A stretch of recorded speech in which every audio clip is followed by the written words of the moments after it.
Well, welcome back to another episode of Two Drunk Guys and a Football Podcast. I'm your boy, Skinny Domestic.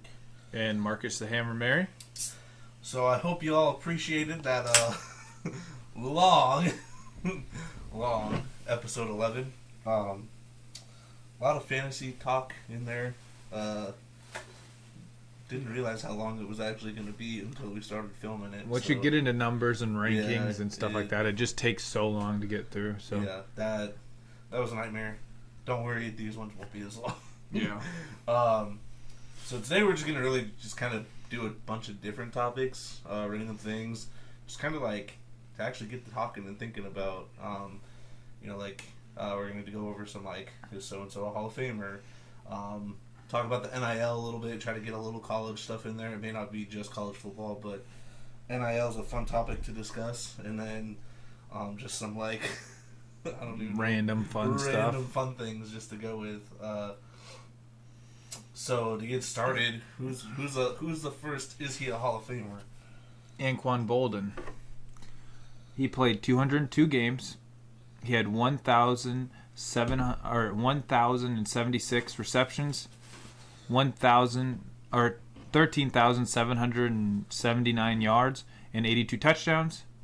A 3-time Pro Bowler, a 1-time Super Bowl champ, and he was the 2003 AP All-Pro Rookie of the Year. So, 13,000 yards. Mm-hmm. So you're in a pretty elite establishment in yards. Was he on any Super Bowl teams? I think 1, 2. The Ravens. The Ravens, yeah. So he's a Super Bowl champ. Yeah, too. Back when Joe Flacco won a Super Bowl. So. And wasn't he their number 1 at the time? He was, but I believe he did not crack 1,000 that year. That was a pretty run-heavy team with Ray Rice. And then obviously you have the storyline of and then you think about who he's around. He's just over Julio, just about where Chris Carter is. Mm-hmm. I mean, he was never a Julio Jones caliber receiver. The hardest thing about him is anywhere he went, he was never a dominant number 1.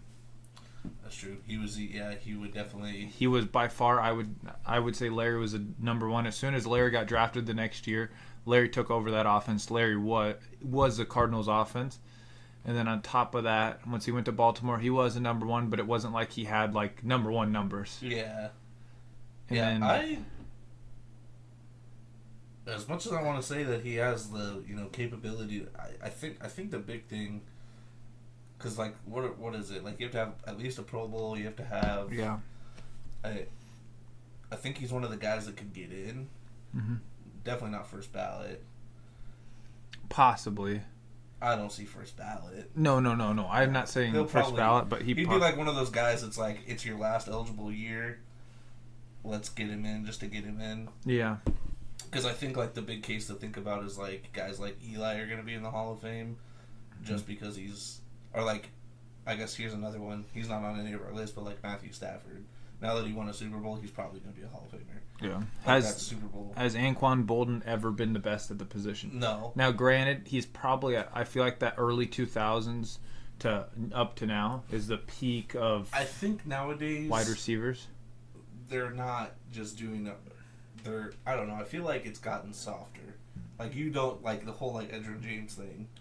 Like yeah, I agree. The Edgerrin James should not be in the Hall of Fame. Not that he wasn't a good player. Like, he's a player that if you had him on your team or like, you also have to consider the classes over the amount of those years too, where he's going to be eligible for those classes. Yeah, he's going to be going he's going to have we're having a long list. Yeah, a long list of people. So like I said, Is he better than Edgerrin James? Because to me, that is the bottom of the threshold. I think he's better than Edgerrin James. I would agree too. He had a long career, 202 games, over 1,000 receptions. I would if Edgerrin James is the bottom of the Hall of Fame, Anquan Boldin is definitely in. Yeah. If he does not get voted in at least out of you get 5 years or 6 years of eligibility, if he is at least not voted in at least one of those years, then our Hall of Fame thing is a little bit flawed, and I'm never trusting it again. Because, if Edgerrin James is the bottom of the barrel, he deserves it. I probably agree. It's a hard one because I look at it and he was never the best at the position, and that's the hardest part. Like once I think of Hall of Famer, I think of people that come into the league and were dominant for a while. So like in my opinion, Antonio Brown to me would be a Hall of Famer because he came in and there was a 5-year stretch where he was probably the best player and best wide receiver in the league, and he put up the numbers. He has everything to go with it. That's where I think they, like I said, they need to change it to just the football Hall of Fame, like the NBA. It makes things a lot easier. Then you don't have to worry about it being watered down. You can include people's college years. You can include whatever. Then it makes things a little bit. Then someone that's so important to football that was kind of ahead of his time, Reggie Bush. Yeah, exactly. Reggie Bush is not an NFL Hall of Famer. He had some good years and he was talented. Tim Tebow would be in the Hall of Fame. Yeah. Guys that should be recognized for their football careers. Matt Leinart. Vince Young. I mean, guys that should be recognized for their football careers don't get recognized for their college football careers nowadays because no one really cares. Once if you're a bust in the NFL, it's like whatever. Once you play in the NFL, you're like whatever. You forget about him and move on. So, I think if he's not in by the last year, Edgerrin James is in. He's in. Yeah, he's got to be. So my first guy is Cam Newton. I think the biggest thing for us was always is Cam Newton a franchise quarterback? Yeah. And we always said no, but now we're at the point where no, maybe he compared to what some of the things he could have been.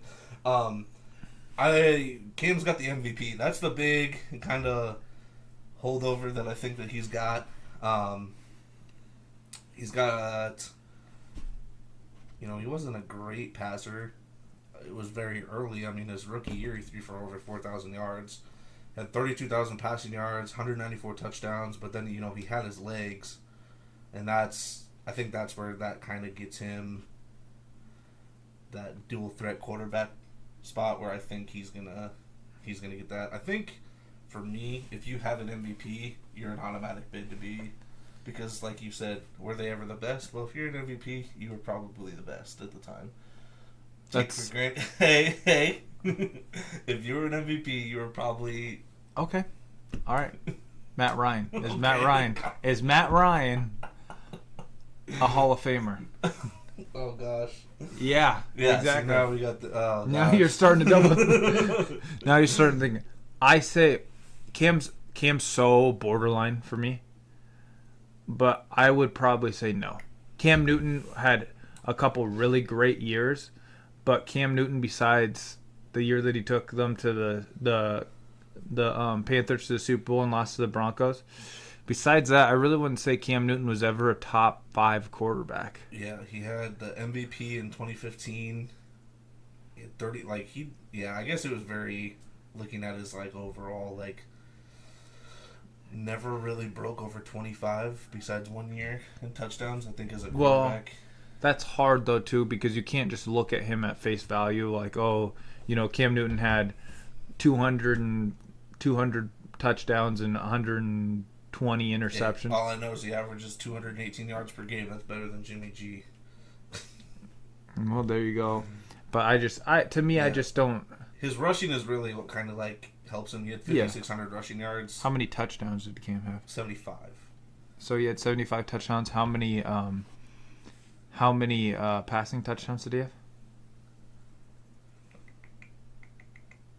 I just said it. Because 75 is a lot of rushing touchdowns. 194. So think about it. He has more rushing touchdowns than guys that probably are in the rushing touchdowns alone than what guys had probably in the Hall of Fame. I mean, so he, like I said, I think his running is what helps him get in. Yeah, I mean, if you look at his rushing, though, you said he had 75. 75? That's 6 less rushing touchdowns than Frank Gore's career. Yeah, so I think that's being dual threat. I think the dual threat of his running ability gets him in. I'm still gonna say no, because you can't just look at him as a passer. You can't be like, oh, is he a Tom Brady? You can't compare him to Peyton Manning, Tom Brady in terms of they're passers. They have no mobility. Yeah. he was doing something. Again, he had a quick drop off in his career too due to injury, but I would say he was very dominant. How long were they top 5? That's my biggest thing. How long were they top 5? And then the numbers have to go. I with would that. say from 20. I mean, I think Cam from his rookie year until the Super Bowl year, rookie year. You think he was top 5? His rookie year, he was.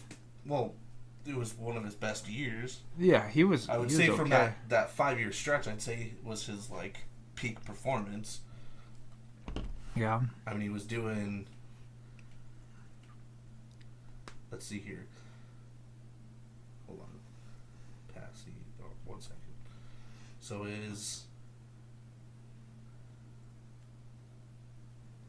I mean, the records weren't great with the Panthers, but I mean, he 12-4, 15-1. Before the year before he went to the Super Bowl, what was he? 5-8-1.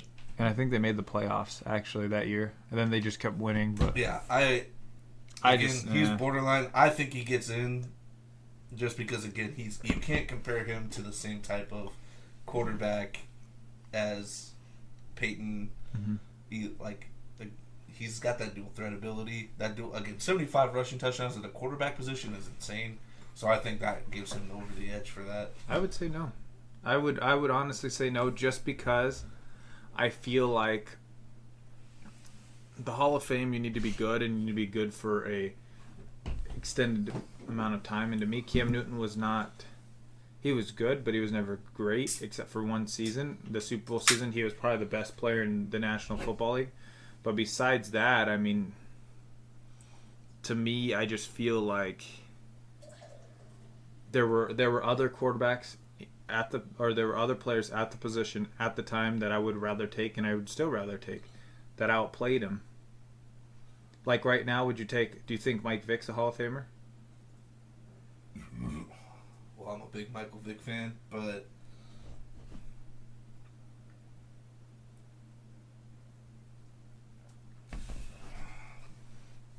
I'd say yes, too. That one would be a hard one too. I'd probably, without looking at the numbers, I'd probably say yes to it. But I'd take. So my big thing too is when you think of Hall of Fame, you're gonna think of guys that, like, I want guys that like also like represented football in terms of like they changed the game somehow, or like they had an impact. Yeah, that's how they. I'd agree. So that's where I think. Can you tell the story of football without these players? Mm-hmm. Like, that's the thing. Like, and that's where I think like Vic would kind of make the case to get in. Just like because. Eli Manning. I used to be like, Eli's terrible. But really, if you look at it, him beating Tom Brady twice, you can't tell football without that. He's got to be a Hall of Famer. Yeah. Just off that. His career and everything else, he was average, like the epitome of average, but once it came to playoff games and beating Tom Brady, I mean... Yeah, in clutch moments or big games, Eli was like... He showed out. Yeah, he was a different player, but then he was like the most average quarterback in regular season. He just didn't care. It's weird because Peyton's so... so precise, all that. Eli just didn't care. My next one's Phillip Rivers. He'll get in. 244 games he played. 64.9 completion percentage. 63,440 yards. 421 touchdowns. He is an 8-time Pro Bowler and the 2013 Comeback Player of the Year. So I truly don't think he gets in. I agree. I think he's easy to compare because he literally has like the guys like Big Ben, Eli Manning, and those guys to be compared to. Those guys did stuff that he didn't do, and they're gonna make the Hall of Fame. So I don't think he'll get in just off stats like Matt Ryan. He's not gonna get in just off stats. He didn't really win anything. They didn't I guess Cam didn't win anything either, but again, Cam had the legs to help his case compared to these guys just relying on passing. My first two players, which I'll talk about them later, are kind of like the Frank Gore at their position. They played in the league for a long time. Anquan played in the league for a long time. They put up a lot of numbers, but they're kind of borderline, very borderline to me. Like, I don't know. What was his win-loss record? Do you know? I don't. Yeah, can you look that up? I'm sure. I bet he's won more games than lost. I will say that. I really do think that because he's been on a lot of good Chargers teams. You got to think there's a step from like 2007 to like 2013. 134 and 106 in his career. Yeah. So yeah, I mean, which isn't great, honestly. No. I mean, look at Big Ben, just to compare. I mean, Eli's back to back. Like he's like 136, 136. Yeah, he's even. Yeah, Big Ben Spurger, his stats. And to me, he's a first ballot. Big Ben was 165.81. Yeah, so yeah, that's very a 2-1. Yeah, Phillip Rivers. I mean, he was. I liked him. I liked watching him. He played on, like you said, he played on good teams. He always had a good.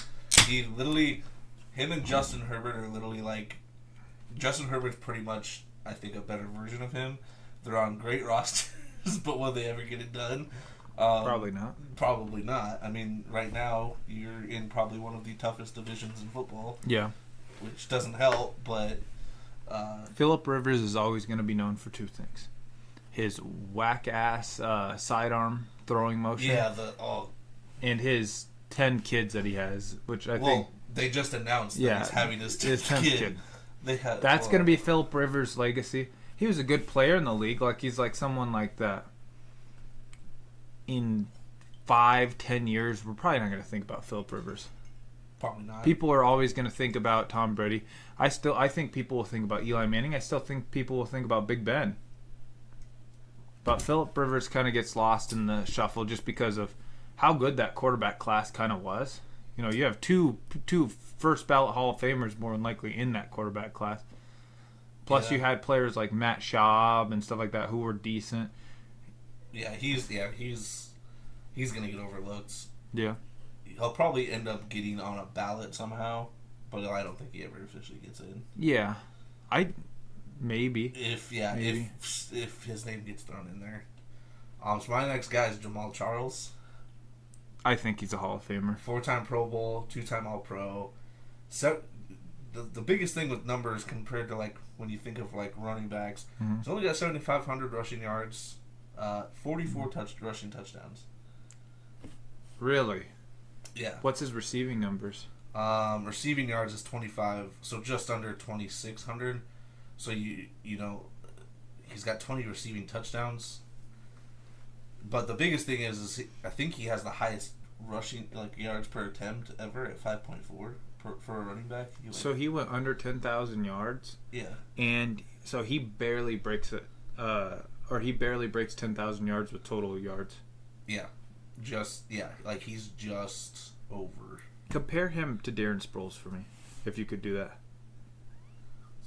Get it pulled up here. It's a good comparison too, huh? Because I may switch my opinion on that. Oh, wait. Hold on. I gotta... Oh, shoot.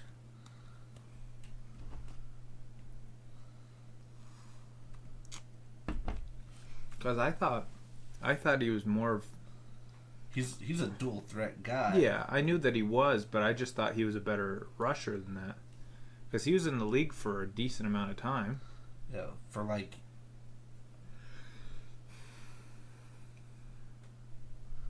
1, 2, 3, 4, 5. He only had 5 seasons of over 1,000 rushing yards. Out of how many seasons? 9. Or, no, 11. Really? Yeah, 9 years with Kansas, 1 with Denver, 1 with Jacksonville, technically. Sorry, I'm getting a good parry here. No, you're right. Because I bet Sproles beats him in yards. I will almost bet that. So Darren Sproles had 3,500 rushing yards, okay, and 4,800 receiving yards. So he's sitting at 7, just over 8,000, and Jamal Charles is sitting at just at 10. So it's about a 2,000 yard difference. But that's fairly comparable numbers. Yeah, Darren Sproles also played in a lot more games, but he also was more of a specialist. If you did all-purpose yards, like counting as return yards and stuff like Yeah, that. his kick return yards is 8,300. Yeah. I would say Jamal Charles will not be in the Hall of Fame. I agree with this one. You know, probably he's someone that we think about and we're like, wow, he was a top player in the league once we were kids and stuff like that. But based off numbers and based off accolades, 4 Pro Bowls isn't a lot of Pro Bowls. Especially in 11 years. Yeah. Yeah, I agree. I don't think he gets in. Especially the 7,500 yards and 44 touchdowns. Like, that is extremely low. Cam almost has double. Yeah, in 11 years, that's 4 touchdowns. Yeah, that's pretty bad. So, yeah, I would agree. That's very, very low. My next player is a player still playing in the league right now. It is my boy Harry the Hitman, Harrison Smith. He's played 159 games. He has 34 interceptions, 8 fumble recoveries, and 16.5 sacks, 946 tackles. He's a 6-time Pro Bowler and one-time All-Pro. I think he's a Hall of Famer. I really do. I've watched Harrison Smith his whole career. Am I biased? Yes. Of course. I love my Vikings. But he's been dominant, and he's, unlike a lot of these players, he's been a top safety for most of his career. Yeah, I would agree. The other thing, too, is people don't talk about him when they think about safety either. He gets very overlooked, even though with his production. You know, when you think safety, you're Jamal Adams, Derwin James, the Honey Badger. Like, those guys are always talked about, and he's just overlooked. But if we were to pull up, like, all of their stats, I would say his are very comparable. Oh, yeah. And 34 picks is a good amount of picks. I mean, it's not record-breaking by any means, but he's also probably one of the most complete safeties in the league and has been his whole career. He can pass coverage. He's a great zone corner. He can run, or he can stop the run, and most definitely he can rush the passer, which is a really good thing for a safety to be able to do. I'd want him on my team. Yeah, I'm sure you would. Modern day Brian Dawkins. Okay. Come on now. Pull up the numbers. Okay, I don't care about the numbers. I want to talk about the hits. I think Brian Dawkins. Okay, but it's a different NFL, though. But Brian Dawkins could do. If Brian Dawkins was in the league right now, he wouldn't be in it. Yeah. He literally freaking kill people. But yeah, he is. Brian Dawkins was a super hard-hitting safety. So, here, we're just going to do Jamal. Yeah, so Jamal Adams, clearly he's played twice the amount of games that Jamal Adams has played. Interceptions, 4-34. Jamal Adams had 4 interceptions. I might have to pull up a difference. Yeah. He has 4. Sacks, he has 21.5 sacks. Harrison Smith has 16.5. And then Jamal Adams has 3 Pro Bowls. Harrison Smith has 6. Forced fumbles, 9-7. I mean, like, the interceptions doesn't look good here, clearly. Let's try Tyrann Mathieu, maybe. He's been in the league longer. Yeah, they've probably been around the league around the same time. Oh, yeah. So, 146 games to 159. And think about it. Tyrann Mathieu is thought of as, like, a highly good safety. 29 interceptions to 34. 11 sacks to 16.5 sacks. 588 solo tackles to 706 tackles. 5 forced fumbles to 9 forced fumbles. 7 fumble recoveries to 8. Like, Tyrann Mathieu at one point, I mean, everybody thought he was one of the best. And looking at these stats, he's played 13 less games. And his interceptions are very close, but those solo tackles is almost, 120, 130 difference. You know, that's very large. Oh, yeah. In difference. So, yeah, and he has 6 Pro Bowls compared to Tyrann Mathieu's 3. Yeah, oh, yeah. I genuinely, to me, I think Harrison Smith is probably the most complete safety. It sucks because Harrison Smith can't play how Harrison Smith should be able to play. Like he's someone that we should look at as like a Brian Dawkins or like the hottest Darren Sharper, the hottest hidden safety in the league, or like, a lot of who's the Broncos owner, or no, the 49ers, not owner but GM. He played safety in the league for a long time. I can't think of his name right now. I don't know. He was good too. He was a white guy. I can't think of his name, but still, like, he should be thought about differently. It's just the league and the rules are geared so much towards the offense that it's hard to play like that in the NFL. And he still gets picks and stuff. So my next guy is I'm going to go with running back again, and I'm just throwing his name out there just because I love the guy, the Garrett Blunt. He 6,300 rushing yards. All right. Didn't break. Has 56 touchdowns, but he's got those 3 Super Bowls, baby. Okay.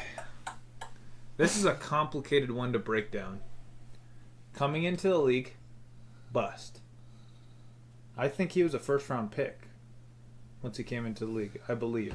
Yeah, with the Bucks, yeah. Yeah, out of Oregon. And he had a good rookie year. Yeah, I think he only had like one truly good season, and then was just like average. And then he kind of hit the like second to third role, playing a team that had. He got lost in the sauce, for sure. Because like he played with the Eagles, who had 4 running backs: J.J., Garrett Blunt, Darren Sproles, and Corey Clement. It's not like he was. We didn't. Well, that was a big thing too. Is we didn't clear cut have a number 1 running back. With those 3 Super Bowls, man, he's on winning teams. He contributes to winning teams. It's hard to take that away because, granted, the Eagles one is more impressive than the Patriots one because at that time the Patriots were just knocking down Super Bowls. Yeah. But still, he did fill in it's really true, the term, the Garrett Blunt role, I'm gonna feed it to you in short yardage situations, the goal line, 3rd and 1, stuff like that. He did play that role very well, and he was very good. I just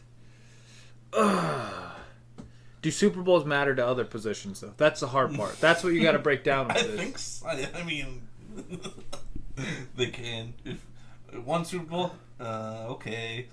3 Super Bowls, like, dang, look at you. You were... But then it comes into I don't think he's gonna be. I just wanted. 3 Super Bowls, very impressive. It was, and I thought he was gonna win one with Detroit once he was on Detroit. I was like, dude, Detroit's winning the Super Bowl. Put your money on this. Yeah, literally, like every team besides the Bucks, team that he's been on, and the Lions now, the dude was winning Super Bowls wherever he went. The Super Bowl was coming. So, I'd say no, but that is a fun one. Though. Yeah, exactly. Well, considered, I mean, like he only had 1,200 less rushing yards than Jamal Charles, but he did have 12 more touchdowns. What a weird one. That's Jamal Charles. If you told me right now that he had like 1,100 rushing yards and 4,000 receiving yards, I'd be like, oh yeah, I can see that 100%. Numbers really, it's a funny thing because you think of people at the top that really aren't. Yeah.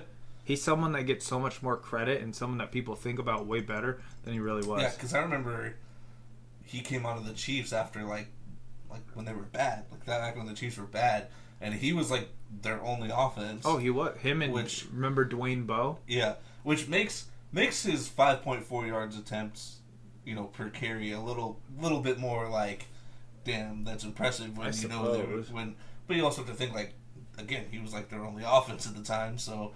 Looking at those numbers, though, yeah, that's true. You'd probably, because I know for a fact this dude's done it. You'd probably take Matt Forte over him.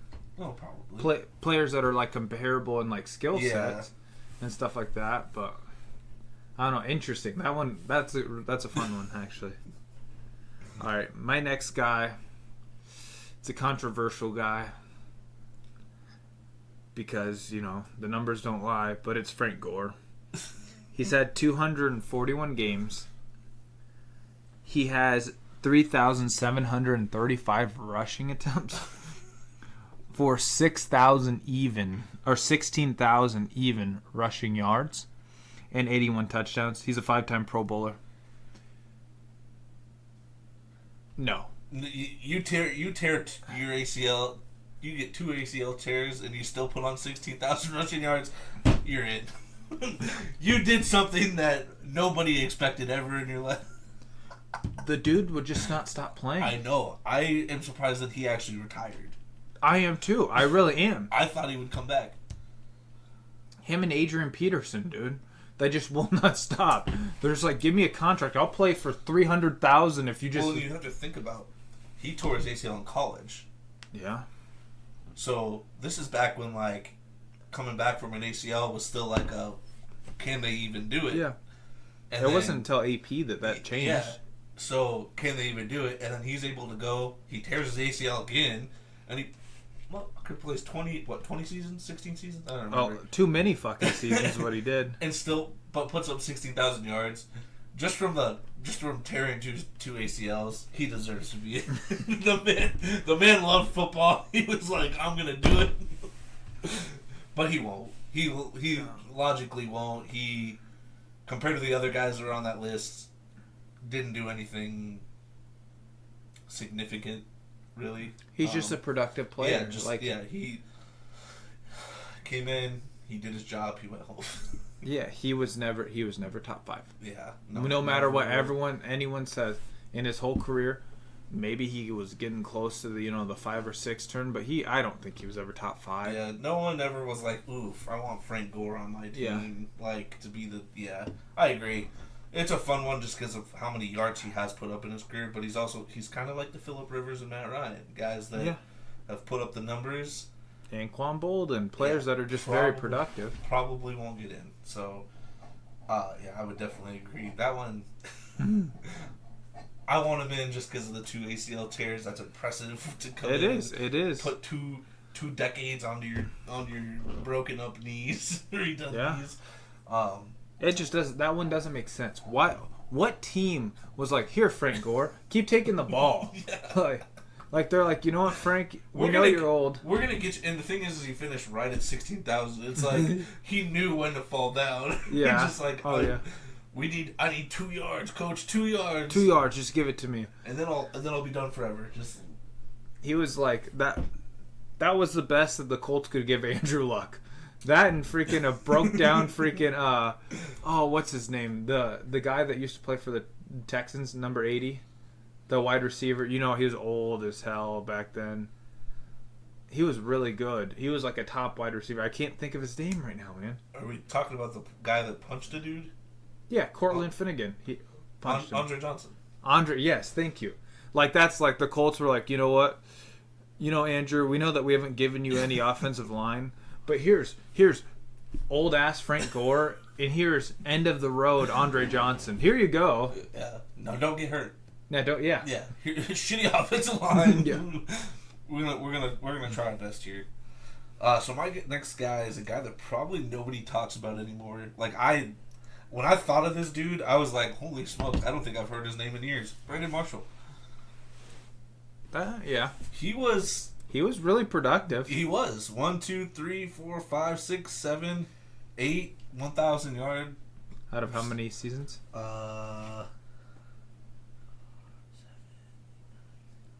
13. Yeah, that's good. His rookie year, he only started 1 game, so you can't really count that. And then, his last 2 years, he was bounced around the league after a while. He was a productive guy. The reason why I kind of brought this up was I saw a stat or something on him. Let me pull it up here. So he's going to be eligible for the Hall of Fame next year. Mm-hmm. He has 12,351 receiving yards, which is more than Michael Irvin, Calvin Johnson, and Lance Allworth, all guys that are in the Hall of Fame. Yep. 970 receptions, which is more than Andre Reed, Art Monk, and Steve Largent. And has 83 receiving touchdowns, which him and Calvin Johnson have the exact same amount of receiving touchdowns, which is crazy to me. And he was the first wide receiver to record 1,000 yards with 4 different teams. He also has the receptions, single game reception record. Yeah, like I pulled this up because I wanted to see like what he looked like compared to to Calvin Johnson, just to like kind of like see here, and literally they're both 6-time Pro Bowlers. You know, he's got a little bit more yards, have the same amount of touchdowns. What's the game difference though? Because that's what matters. About 30, which I mean, that is 2 seasons. Yeah. But I think the games aren't so. I mean, you don't. When you think of the Hall of Fame, you're not like, how many games did this guy play? No, yeah, you're right. So, and then All Pros, Calvin has the 4 and the 2. I think Brandon Marshall gets in if you're looking at wide receiver talent and like looking at all those like those stats that I brought up. If you're comparing him to other Hall of Fame wide receivers, he had a Hall of Fame career at wide receiver position. He was until after his New York Jets is when he really fell off. Again, you can't think of players with their fall off. Like Dwight Howard, Paul Pierce. Like, let's not think of him on the Giants. Let's think of him on the Jets, the Broncos, the Bears, the Jets. You know, when he was actually good, you can't use those. You can use those seasons clearly against him a little bit in terms of, you know, how many games did he play, how productive was he, but like at the same time, again, like you said, if you have 5 to 6 years of being a good player, top player in the league at your position, you probably have a good argument. To me, he's a threshold. He literally is like, I could take it or leave it. Like if he was in there, I'd be like, okay. If he wasn't in there, I'd be like, okay. Like it just like the Anquan Boldin thing. Yeah, he is definitely better than Andrew James, I would say, in overall position wise. Again, like I said, comparing him to other players, if you're just looking at strictly stats, I know Calvin was way more dominant, and Calvin did finish his career earlier than he probably should have. Just comparing the Calvin stats and those other ones, he's very comparable to other Hall of Fame receivers. Get him in there. Like again, the whole Paul Pierce in the NBA. I know you're not a big NBA guy, but like Paul Pierce, Dwight Howard, those guys were. I mean, Dwight Howard was a 3-time Defensive Player of the Year. You know, he was a machine at the center position with the Magic. But then, you know, he gets older and things happen. So Paul Pierce got older. Things happen. He's not as good, clearly. It happens to everybody. I don't know anyone but Giannis Antetokounmpo. Giannis Antetokounmpo. Yeah, whatever you said. That's my guy. All right, who's your number 5? Jimmy Graham. Oh, that's such a tough one. Okay. It is a tough one because he was so dominant for a couple Drew Brees made him. Oh, yes. I agree. But he still was so dominant. It was so weird. Like when he left the Saints, I was like every quarterback's gonna love this guy. Love it. They're gonna eat him up. Yeah. And he went to the Seahawks first, right? But you look at it, okay. He still had good numbers on the Seahawks. Like he still had over 800 receiving but yards. He wasn't. I don't know. It just was weird. Yeah, like it seemed like it was a fall off. It seemed like it was a huge fall off. Like even though it really wasn't, it was like when you look back at it, you're like, oh my goodness, that's a huge. His fall off from the Seahawks to the Bears was a huge fall off. Yeah, then he played with Aaron Rodgers. I think he's out of the league probably now. Yeah, I just thought after he left the Saints, I was like, well, his career's downhill. Mm-hmm. Even though you projected him to still put up the same numbers, Drew Brees made his career. He did. He played in 184 games, 713 receptions, 8,506 receiving yards, and 85 touchdowns. He's a 5-time Pro Bowler and 1-time All-Pro. To add a little bit to this, he's 4th all-time in tight ends for touchdowns, and then he's 5th all-time in tight ends for yards. Here's another thing. I can't remember if it's yards or touchdowns, but over the last 10 years or something like that, he's still out of tight ends. God, what was it? Hold on. It was some ridiculous... Like, he's... over the last 10 years, or since, 2010 or something, he is still in the top 10 of, I think it's touchdowns. Receiving touchdowns. No, since I'm sure. 2010. I'm sure he was. He's been out of the league for how many years now? And I don't know if he was... I feel like he was out maybe a year? No, it's been longer than he that. was on the Bears 2 years ago. Yeah, but he didn't do anything with the Bears. Yeah, I don't know the last time he played. Look, you're going to have to look it up because he was like, for a long time, he was just straggling by. 2021, so I guess 2 years now. But Okay. yeah, he's had 85 touchdowns, and like in the last 10 years, he's like top 10 still in receiving touchdowns in that time frame, or since like 2010. I'm sure he was. Which is crazy to think about. Like, out of all the other players that are on the list, he's like been like the guy that hasn't like done anything recently. Yeah. And that just shows how dominant he was at his position. He had 16 touchdowns one season. Yeah. You know, he I think he deserves it at the tight end position. I agree. I really do, because he was dominant. Now, granted, he played for a long time and he had a lot of bad years. He might not have the Super Bowls that Travis Kelce's getting, Gronk has clearly, but if he would have retired after the Saints, I think they'd still put him in the Hall of Fame. Oh yeah, he was a Hall of Famer for the Saints for sure. Yeah, like not even a question. How many years did he play with the Saints? 5. So really, they knew, dude. They knew. He had, in 5 seasons, he had 51 touchdowns. So he averaged over 10 a season in those 5 years. Which, 10 receptions, 10 for receiving 5 years, touchdowns that's a lot. That's a lot. Again, Julio Jones at one point, his max was like 8 for like, couldn't get over that 8 hump. So, and he was dominant.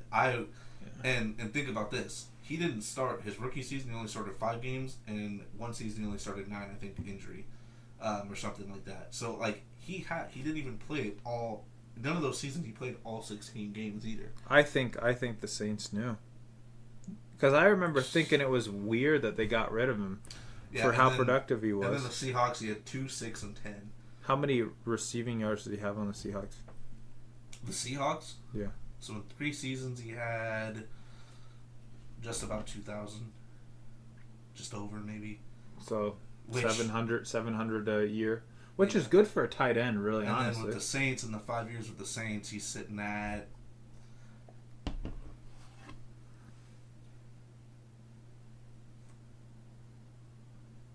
45. Yeah, so that's the bulk of his career. That's half of everything. Yeah. So yeah, his Saints years definitely. I think just look at the Saints years. He's a Hall of Famer. I'd agree, because he's looked at so differently than what he was once he was on the Seahawks. The first year of the Seahawks, people were like, oh, Russell Wilson actually has a real target. Like, everyone was hyped about it. I was hyped about it. And it took him a season to get established. Looking at those stats, the first season was kind of off. His second season is when he had a Pro Bowl season. So yeah, it took him a year. So my last guy, close to home for you, Jared Allen, 5-time Pro Bowler, four-time All-Pro. He had 136 sacks, 503 solo touchdowns, 32 forced fumbles, 19 fumble recoveries. And then I pulled up, because I like to compare to see what other Hall of Famers are. So DeMarcus Ware is a Hall of Famer now. Mm-hmm. Comparing him to DeMarcus Ware, he played 9 more games than DeMarcus Ware did. He has 3 more interceptions than DeMarcus Ware. DeMarcus Ware has 2.5 more sacks, has 2 more solo tackles, has 11 less fumble recoveries, and then he has a championship compared to Jared Allen. Again, I'd say very comparable numbers. Yeah. Jared Allen probably will get into the... Yeah, I agree. This isn't even like something under question. He was one of those, like, again, like Harrison Smith. Again, I think it's, smaller market team with the Vikings. Yeah. You're not talked about as much. And he's not someone that was flashy like an AP, where like it's like, AP, if he's not first ballot Hall of Famer, I'll be surprised. I really won't. You? Because he was just so, like, AP was the best player at the position for years. And Jared Allen, he had a 22 sack season. He didn't break the record, but like he was a really good productive player for Minnesota. Well, and I remember wasn't his final season this with the Vikings, the season like it was the last year for the Vikings like stadium too. Yeah, I think that. So I think he was done with the Leslie Frazier regime. Once Mike Zimmer came, I think that was the last year that he. Because I remember, I went to I went to that game because they played the Eagles that season. Did we beat you? Yeah. Well, there you go. It was bullshit. We should have won. There was it was back when Nick Foles and Mike Vick were on the team. Okay, was this like a crazy game where like it was like a bunch of scoring at the end or something like that? So okay. Did Cordell Patterson win it for us or something? I don't remember, but we had a touchdown called back on us because Nick Foles was blocking in the back downfield or some bullshit. That's right. Stupid. That's right. But we won. That's all that matters. No, it was stupid. It was the most bullshit I'd ever seen. But yeah, I remember like they kept like honoring Jared Allen because they didn't. It was like his end of his contract. They didn't know if he was going to come back or not and all that. And then he ended up going to the Panthers or something. Panthers and the Bears and stuff like that. So, and his career fizzled out after Minnesota, but he was a very good player for Minnesota. He was the best player on our team, and he was also a really good player for the Chiefs. Yeah, I'd say he definitely deserves a Hall of Fame, especially comparing him to DeMarcus Ware, which nobody's like, ooh, DeMarcus Ware was such a... At the time, though. Yes. You got to think. We think in 2023 NFL football. If you go back to 2012, 2010, DeMarcus Ware was good. Yeah, they honestly DeMarcus Ware is probably comparable to Micah Parsons at the time because he was like the best pass rusher in the league. I'd agree.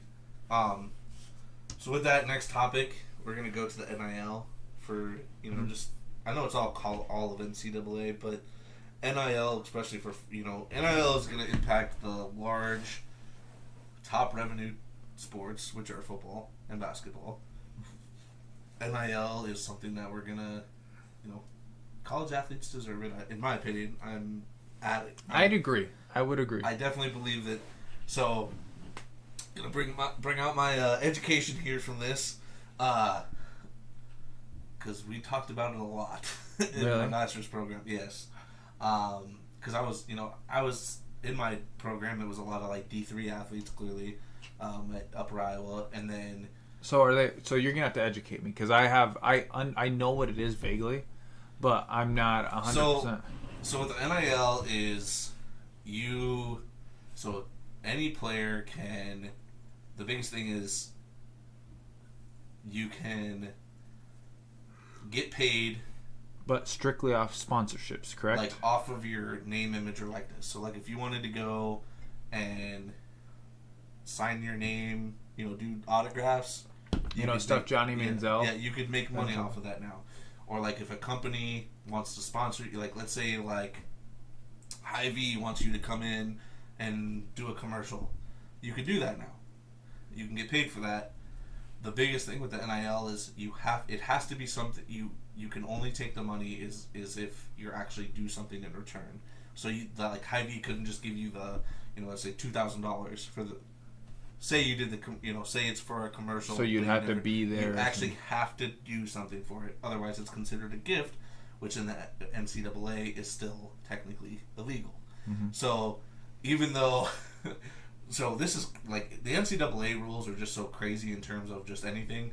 Because think about a college football player decides he's gonna marry his middle school sweetheart. He can't have a wedding registry because he legally cannot accept gifts. Yeah, that's dumb. So. That's dumb. So can't do things like that. That's why a lot of people wait until after college is over. I get why they do that though, because people would probably take advantage to it. And like the biggest thing too is with the NIL is the college cannot have anything to do with it still. So that's where it gets a little shady. Is you could have, let's say Hy-Vee sponsors your, like let's say Iowa State. They sponsor Iowa State some way, shape, or form. Well, then now Hy-Vee goes and sponsors. Let's throw football into it. Let's say Alan Lazard back when he played for Iowa State. Mm-hmm. So then it gets a little shady in terms of you're sponsoring both the school and the player. Are there conversations with both going?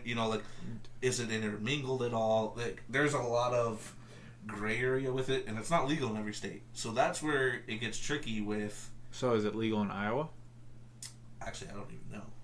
Really? Okay. I think it's like 30. Some states have it legal, or 20, higher 20s or like lower 30s. So that's where it gets tricky with recruiting for college. Is like the University of Florida had, I think his name's like Jaden Rashada. University of Florida was gonna have a guy come play it for the Gators. He had a $13 million NIL deal lined up to go play for them in Florida. That ended up not panning out, so he decommitted from Florida, and now is at Arizona State where his dad played. So like NIL deals are gonna heavily impact recruiting and things like that. So if you're a state that's like, say Texas is like, we're not gonna do that, which I think Texas does. No, but that's I'd say more like Iowa. I don't think Iowa has it right now. So yeah, let's say like you're the Hawkeyes or the Cyclones trying to get a player, and that player, he's gonna go choose and go and play in Florida now because Florida offers NIL deals, so you can go make money. Well, you can't do that here. Honestly, though, the states are dumb for that, though. Just let them do it. Let them play it. Like, let them make the money. So the point of it is they let the states decide in terms of that. So states have to make the legalization for it. It's just like how sports betting is. The federal government was like, states do it now after the whole Supreme Court thing. But could you imagine, like, all the players? Because, like, there are very, like, prolific college football players right now. But think about how much money Reggie Bush would have made. He wouldn't have lost. Didn't they take away his Heisman? Yep. Which everybody wants him to get back. Because which he should have. Yeah. Bullshit. But they took away his Heisman. Think about him. Think about people like Marcus Mariota. People that were just so hyped from college and then came to the NFL and maybe didn't pan out, didn't make the contracts they thought. Well, you have to think about, too, like Bryce Young for Bama didn't play a single snap of college football and already had $1 million of NIL money. Really? And this is like back when NIL was like first started. Some of these guys the guy from that was going to go to Florida, he was going to get $13 million, and it was over like a 4 or 5 year, whatever. But still, that's a lot of money. It's kind of ridiculous though, because what you think about college football and you think of just these broke kids that are just looking for their dream. Like, honestly, you make $13 million. Do you really need to go risk your body in the NFL? Maybe you can go be like a freaking teacher or something. Yeah, go be the doctor you wanted to be. Yeah, or something. Just, I'm really into construction. I want to go do construction stuff. Or like, go do what you actually truly do now that you have your $13 million. The big reason that I'm truly like big on the NIL is people don't realize how broke college student athletes truly are. As a college student athlete, I was broke. It sucked. And like even with scholarships, like it's been a couple years, but I think it was like as of like 2018, like 89% of scholarship athletes live below the poverty line. I'm sure they do. Which, if you ever have any bills or not every student athlete has these things, but you have gas money, you have the right to go be a college student. You have the right to go be an adult. You have the right to go do these things besides just be a student athlete. You get paid to go to school. That you don't get the money. The money goes straight to the school. It covers your tuition, your books, like those type of things. It depends on person to person because there are people that do get some of that money. But then I'm not gonna. Why should Johnny Manziel not be able to make money off of Johnny Manziel? Johnny Manziel was the hottest thing in college football for years. And now, like that gymnast, I think she was making... Oh, what's her name? The one that all the guys simp over. She makes like $4 or $5 million now. What is her name? The one from LSU, is that what you're talking about? Yeah. Dude, it's good for her. As more states accept it, I think it's gonna get even bigger. I mean, again, Bryce Young never played a snap, was already at $1 million. Now guys are never playing a snap and getting a 4-year, $13 million. They're getting NFL contracts. Yeah. So. And like you said, is it going to turn into where some of these guys take advantage of it?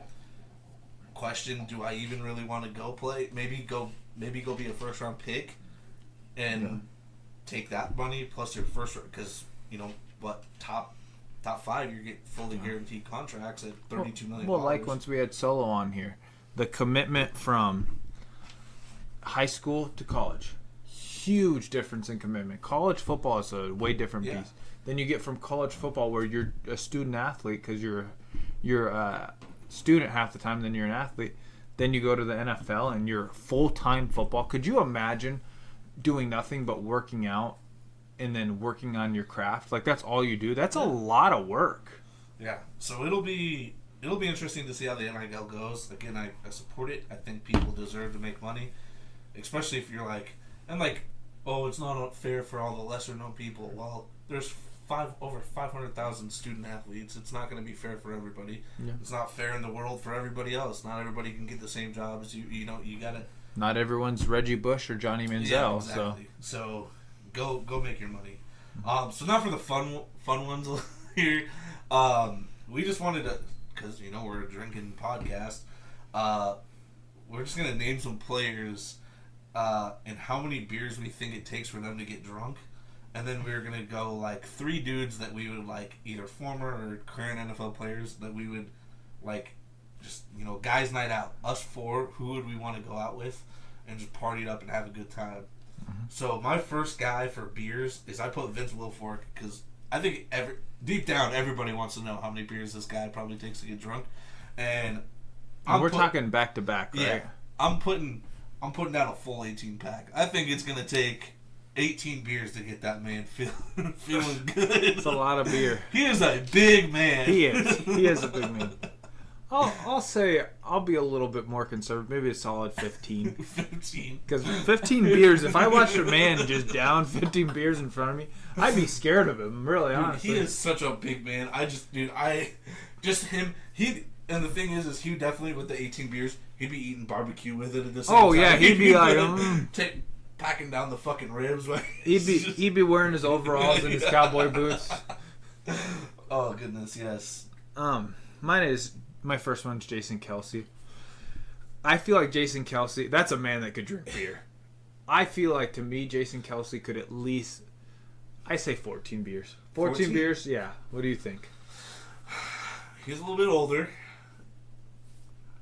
That's fair. He's a family man. He's got kids. As a man that has kids, I'll agree still. Yeah. I think, well, like, he's got that different energy, too. You know, when we won the Super Bowl, he came out in the outfit. He's just so energetic. I think, like, if you really got him going and just, you know, like, in that energy mode, he'd just start pounding them and not even question it. Oh, yeah. The funny thing is, you know, think about how many beers I drink before I, like... Yeah. Him and I are very comparable in size. He's like 6'2", 6'3". You know, I think I probably weigh more than him, actually. But we're comparable in size, and I can pound quite a bit. You can pound more beers than I can. So so I would say, yeah, the 12 to 14 mark is probably where, I think that's where him and I both would start to be like, all right, we're feeling it now. So my next guy is Mason Rudolph. Dude. 5 beers. I gave him a 6-pack. I gave him the benefit of the doubt. I was like... He's going to be 5 beers in and he's going to be drunk off his ass. No doubt about it. I gave him the 6-pack. I gave him the benefit of a doubt. All right, like, at least he could finish all 6. Yeah, he'll get to the 5th one. He'll be like, I probably shouldn't drink the 6th one. And then he'll drink the 6th one, and then he'll be blackout and go to bed. He's a decent sized guy though, so maybe he gets 7, 8, but... I'll give him the 6. Oh, his head's a little fucked up now. He might get a little bit more after that. Alsgear did a hell of a job on that. My next is Baker Mayfield. Oh, fuck. 24-pack. You think... 30 rack. Yeah, he does have a DUI, doesn't he? Or an MIP or whatever. I don't know what he has. Public intox, yeah. I say Baker, realistically. So Baker's not the biggest guy either. But that's a man to me that could throw down beer. I say 10 beers. 10. Yeah, that's reasonable. I say 30 just because he's a fucking partier, but no, yeah, probably reasonably 10. With him being a smaller guy. Yeah, I say 10. 10's a good amount. 10 more than I could drink without getting fucked up. You get fucked up in like 5 or 6, so... I'd say, 6, 7, you know. Yeah, exactly. Hey, drinking them back to back, that's hard shit, dude. It's hard shit. Yeah. Who's your next? Bitch. Fuck you. So my next guy's Laquan Treadwell. I said 1 because he's a bitch. Yeah, fuck him. I met Laquan Treadwell. Actually, we all did at a casino in Minnesota. such a douchebag. I was gonna talk to him, see how he's doing. Like I was like, hey, are you Laquan Treadwell? And I'm gonna tell you right now, I'm probably the only person in the that world recognized him. Yeah, that was recognized. Marcus came up to me. He's like, Bryce, I think that's Laquan Treadwell. What do you think? And I looked over. I was like, actually, I think so. I think you're right. Like that does look like him. Unless somebody else in Minneapolis looks identical to him, I would say that's him. They're like, go talk to him, and I was like, are you Laquan Treadwell? He's like, I'm busy. I was like, fuck you. As he's betting on the $10 a hand. No, $20 a hand. $20 hand. $20 a hand, and he's out here robbing the Vikings of millions of dollars. Yeah, got a first round. He was a first round pick, like 20s or something like that. Multi-millionaire. What a cheap bastard. Yeah, just terrible. What a dick. Can't even talk to his number one fan. Lost his number one fan. Just terrible. Never did anything. One beer and he's drunk because he's a bastard. I'll give him half a beer. He can't drink. My last one is Rodrigo Blankenship. Bro, give him 3. What did you put? 4? Hey, pretty. Yeah, I mean, that's not... He's a very tiny man, and he's a goofy-looking bastard, too. Watch, so. He's that guy that, like, you wouldn't think could throw down beers, and he's fucking just pounding them. He's just putting down, like, putting down a 12-pack, no fucking problem. Basically the Bubbles of the NFL, dude. Yeah. Yeah, I would say 3 or 4 is probably good. Yeah, he is a very tiny man, but he's a kicker, dude. They can gain weight and all that shit now. So he might be he might be like, just fucking slamming beers. And, if it was Sebastian Janikowski, I would say that man can at least put down 12, 13, 14 beers. That was a big dude. Dude, and he just got bigger too. I'm sure he did. Yeah. I'm sure he wasn't going to get any smaller. So if you were guys' night out, 3 NFL players, who would you want? You want me to do all 3 right away? Just all 3. Number 1, Gronk. Gronk's the easy answer, but he would be fun to party with. Number 2, Michael Irvin. Oh goodness. Michael Irvin. He has a good time. Yeah, that's true. You're not gonna have a not fun time. And with Michael Gronk's gonna be down for that too, probably. Oh, probably. Yeah, they're all crazy. Yeah. And then my last one, dude. This dude's fucking insane. Adam Pac-Man Jones. Oh my goodness, Marcus. I'm going to die. Yeah, you are gonna die. They're gonna be throwing down beer. God knows what they're gonna be doing. They're gonna be doing something, but I think it'd be a fun night out. Yeah, dude. Very diverse group.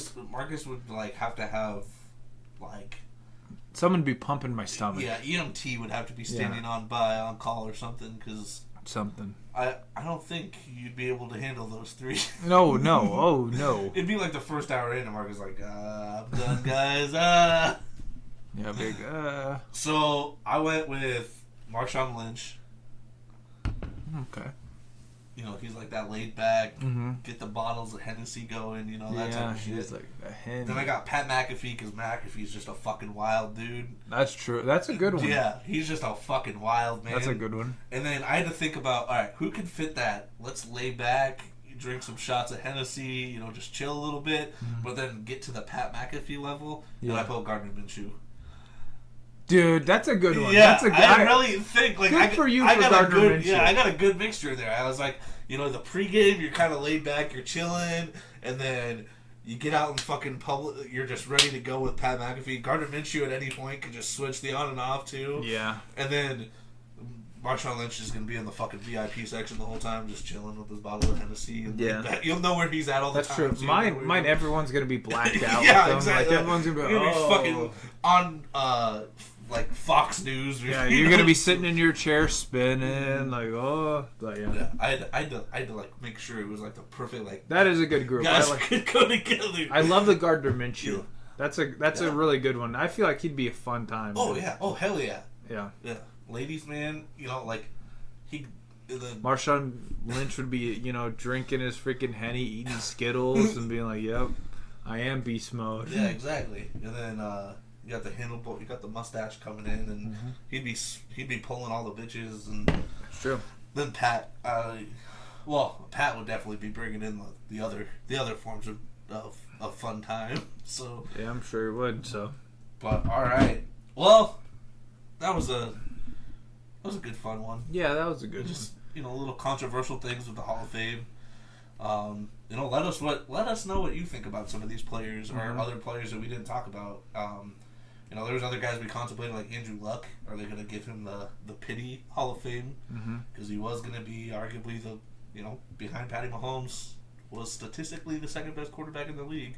Yeah. So we'll see, but stay tuned until next time.